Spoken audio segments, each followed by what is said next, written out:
এবার পাকিস্তানের প্রধানমন্ত্রী শেহবাজ শরীফকে পাশে রেখে ইসরায়েলকে কঠোর হুঁশিয়ারি দিলেন তুরস্কের প্রেসিডেন্ট এরদোয়ান। কেবল হুঁশিয়ারি নয়, এরদোয়ান ইসরায়েলের আগ্রাসনকে ধ্বংস করার ঘোষণাই দিলেন, যা গোটা মধ্যপ্রাচ্যের চলমান অস্থিরতাকে আরও তীব্র করে তুলেছে। আন্তর্জাতিক বিশ্লেষকরা বলছেন, যুক্তরাষ্ট্র থেমে গেলেই ইসরায়েলকে ধ্বংস করতে যে গোপন জোট তৈরি হচ্ছিল সেটা ধীরে ধীরে প্রকাশ্যে আসছে।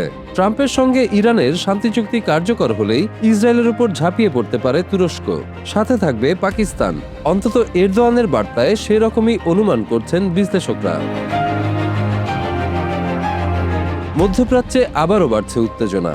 গাজা, লেবানন, সিরিয়া একটির পর একটি সংঘাতের মধ্যে এবার সরাসরি ইসরায়েলের বিরুদ্ধে কঠোর অবস্থান নিলেন তুরস্কের প্রেসিডেন্ট রিসেপ তাইয়েপ এরদোয়ান। পাকিস্তানের প্রধানমন্ত্রী শেহবাজ শরীফকে পাশে নিয়ে তিনি এমন এক সতর্কবার্তা দিলেন, যা নতুন করে আলোচনায় এনে দিয়েছে মধ্যপ্রাচ্যের ভূ রাজনীতিকে। এরদোয়ানের অভিযোগ, যুক্তরাষ্ট্র ও ইরানের মধ্যে যে সমঝোতা হয়েছে সেটি ভেস্তে দিতে সর্বাত্মক চেষ্টা চালাচ্ছে ইসরায়েল। শুধু তাই নয়, পুরো অঞ্চলকে আবারও যুদ্ধ, ধ্বংস আর রক্তপাতের দিকে ঠেলে দিতে চাইছে তেল আবিব। ইস্তাম্বুলে অনুষ্ঠিত যৌথ সংবাদ সম্মেলনে এরদোয়ান স্পষ্ট ভাষায় বলেন, আমরা নিবিড়ভাবে পর্যবেক্ষণ করছি ইসরায়েলি প্রশাসন কিভাবে যুক্তরাষ্ট্র ইরান চুক্তি নস্যাৎ করার চেষ্টা করছে। যুদ্ধে আসক্ত এই সরকারকে আর আমাদের অঞ্চলকে বারুদ আর রক্তের গন্ধে ভরিয়ে দেওয়ার সুযোগ দেওয়া হবে না। এই বক্তব্যকে অনেক বিশ্লেষক সাম্প্রতিক সময়ের অন্যতম কঠোর কূটনৈতিক বার্তা হিসেবে দেখছেন। এরদোয়ান বলেন, মধ্যপ্রাচ্যের ভবিষ্যৎ নির্ধারণ করবে এই অঞ্চলের দেশগুলোই। বাইরের শক্তির চাপিয়ে দেওয়া কোনো সমাধান দীর্ঘস্থায়ী হতে পারে না। তার বক্তব্যে স্পষ্ট হয়ে ওঠে, তুরস্ক শুধু কূটনৈতিক বিবৃতি দিচ্ছে না, বরং পাকিস্তানকে পাশে নিয়ে একটি আঞ্চলিক সমন্বয়ের বার্তাও দিতে চাইছে। যৌথ সংবাদ সম্মেলনে এরদোয়ান বলেন, ইসলামাবাদের এই সমঝোতা স্মারকের কারণে বিশ্বের মানুষ স্বস্তির নিঃশ্বাস ফেলেছে। প্রধানমন্ত্রী শেহবাজ শরীফ ও পাকিস্তানের জনগণকে অভিনন্দন জানাই।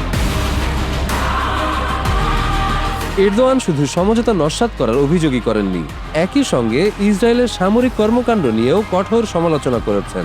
তিনি বলেন, গাজায় ফিলিস্তিনিদের বিরুদ্ধে অবৈধ ও অমানবিক হামলা এখনও অব্যাহত আছে। একই সঙ্গে লেবানন ও সিরিয়াতেও ইসরায়েলের সামরিক অভিযান বন্ধ হয়নি। রাজনীতি ও নিরাপত্তার পাশাপাশি দুই দেশের অর্থনৈতিক সম্পর্ক নিয়েও বড় ঘোষণা দেন এরদোয়ান।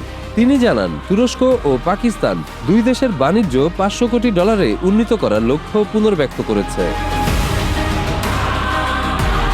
এরদোয়ান বলেন, প্রতিরক্ষা শিল্পে দুই দেশের সহযোগিতা নতুন প্রকল্পের মাধ্যমে আরও বিস্তৃত হচ্ছে। তার মতে, এসব প্রকল্প ধাপে ধাপে বাস্তবায়িত হলে পাকিস্তানের প্রতিরক্ষা সক্ষমতা আরও শক্তিশালী হবে। একই সঙ্গে জ্বালানি, পরিবহন, গুরুত্বপূর্ণ খনিজ সম্পদ এবং তথ্য প্রযুক্তি খাতেও সহযোগিতা বাড়ানোর অঙ্গীকার পুনর্ব্যক্ত করেন দুই নেতা। এরদোয়ানের বক্তব্যে তিনটি বিষয় স্পষ্ট হয়ে উঠেছে। ইসরায়েলের বিরুদ্ধে তুরস্ক আগের চেয়ে আরও কড়া অবস্থানে যাচ্ছে। পাকিস্তানকে আঞ্চলিক কূটনীতিতে গুরুত্বপূর্ণ অংশীদার হিসেবে তুলে ধরছে আঙ্কারা। মধ্যপ্রাচ্যে যুদ্ধ নয়, কূটনীতি ও আঞ্চলিক ঐক্যের মাধ্যমে সংকট সমাধানের পক্ষে জোরালো অবস্থান নিয়েছে তুরস্ক। মধ্যপ্রাচ্যের অস্থির পরিস্থিতিতে এই বার্তা কতটা কার্যকর হয়, সেটিই এখন আন্তর্জাতিক কূটনীতির অন্যতম বড় প্রশ্ন।